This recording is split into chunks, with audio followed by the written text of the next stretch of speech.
El 25 de julio de 1415 salió de Lisboa una gran flota liderada por el rey de Portugal, Don João I.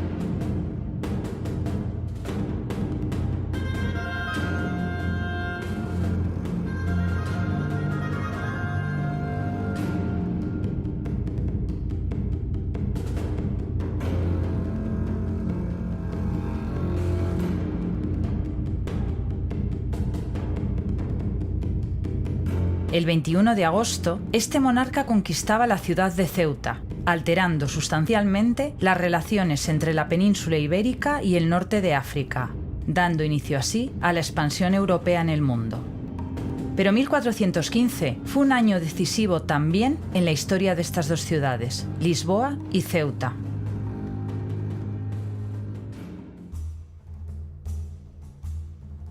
Antes de 1415, Lisboa ocupaba la colina del Castillo de San Jorge, la antigua alcazaba islámica que las tropas del primer rey de Portugal habían conquistado en 1147.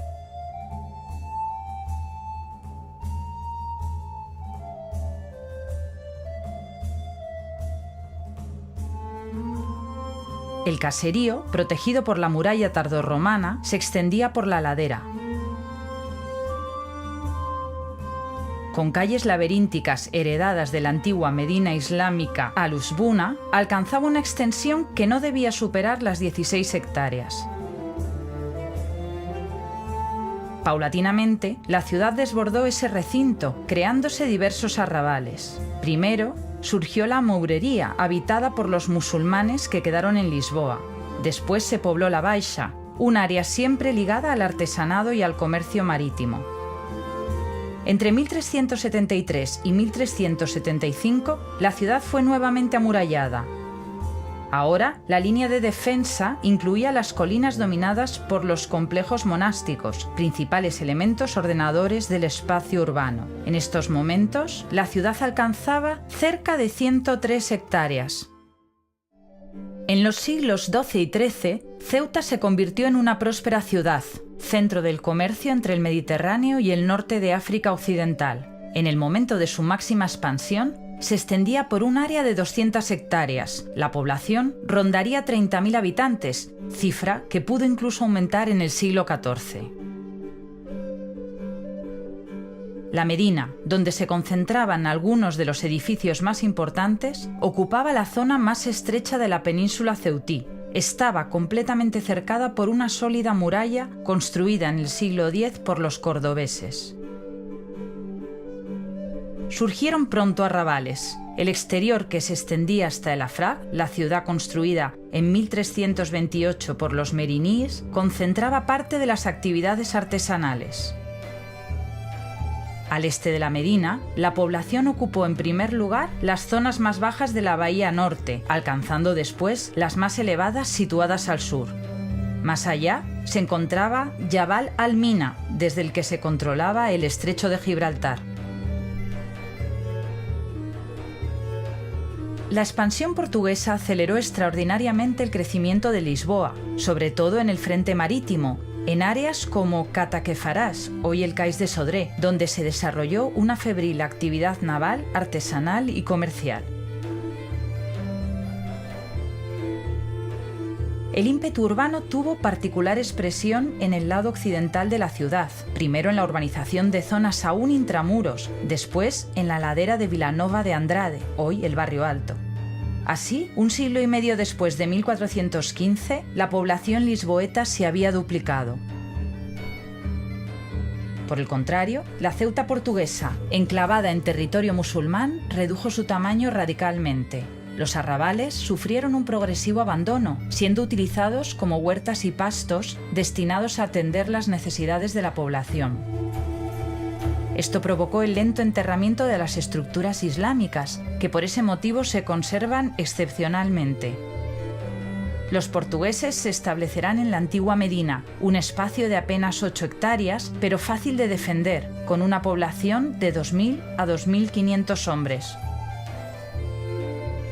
En este contexto, la defensa adquirirá en Ceuta una importancia decisiva. Las murallas, heredadas de época islámica, fueron reparadas en lo posible, pero mantendrán en lo esencial su estructura. En el tránsito de los siglos XV y XVI, el desarrollo de la artillería pirobalística obligó a adaptarlas a los nuevos desafíos del arte de la guerra.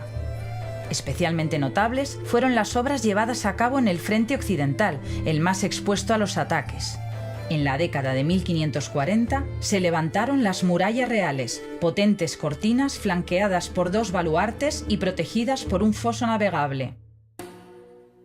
Ya las viejas murallas medievales de Lisboa iban tornándose invisibles entre las nuevas construcciones. Algunos de los nuevos palacios de la nobleza, enriquecida por la expansión en ultramar, se situaban precisamente sobre las antiguas cortinas. La defensa de Lisboa se hacía ahora en la desembocadura del Tajo, hacia donde se volcaba el destino del país.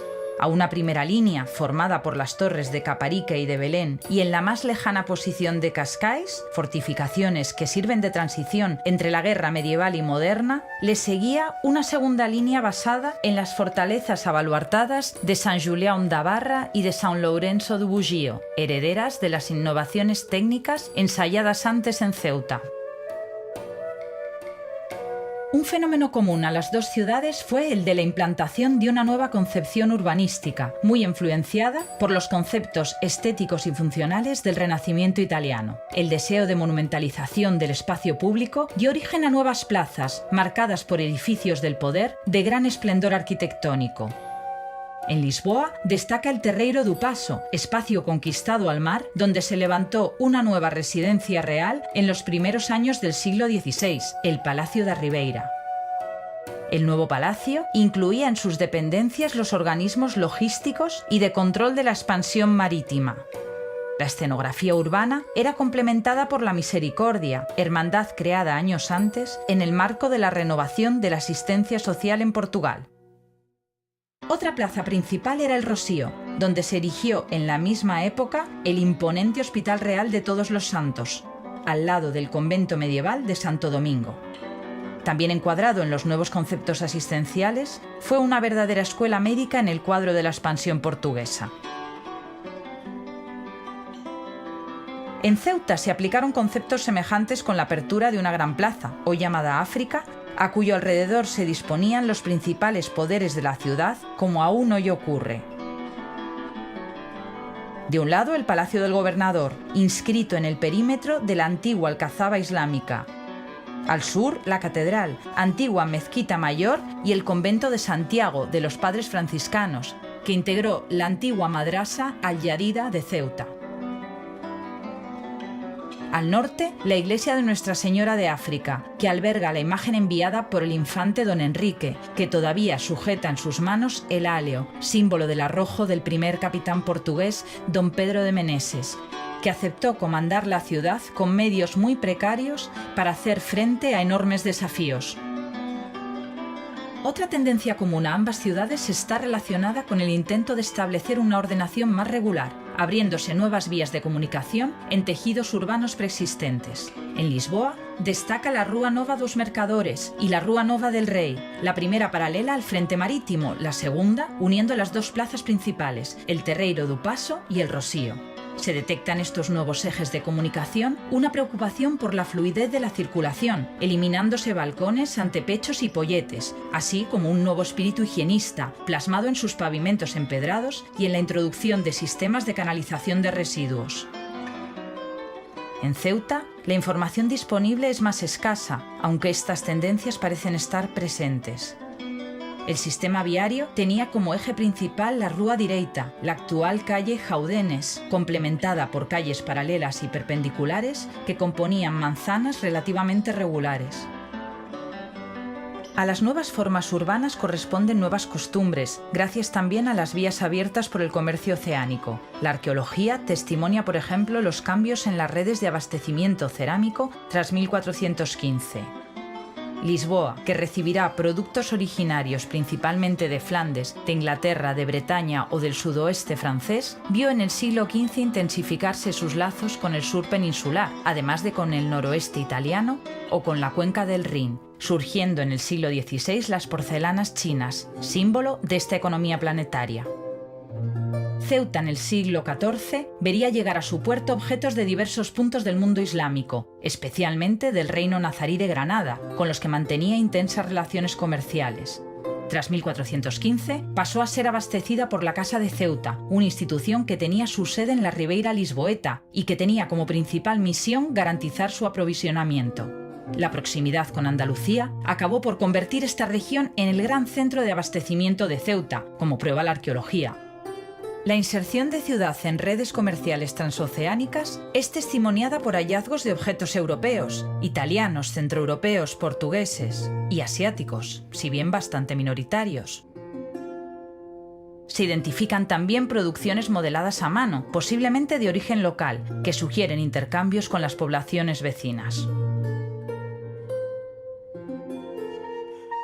En definitiva, 1415 supuso para Lisboa y Ceuta un punto de inflexión en sus respectivas historias, cuyos reflejos llegan a nuestros días.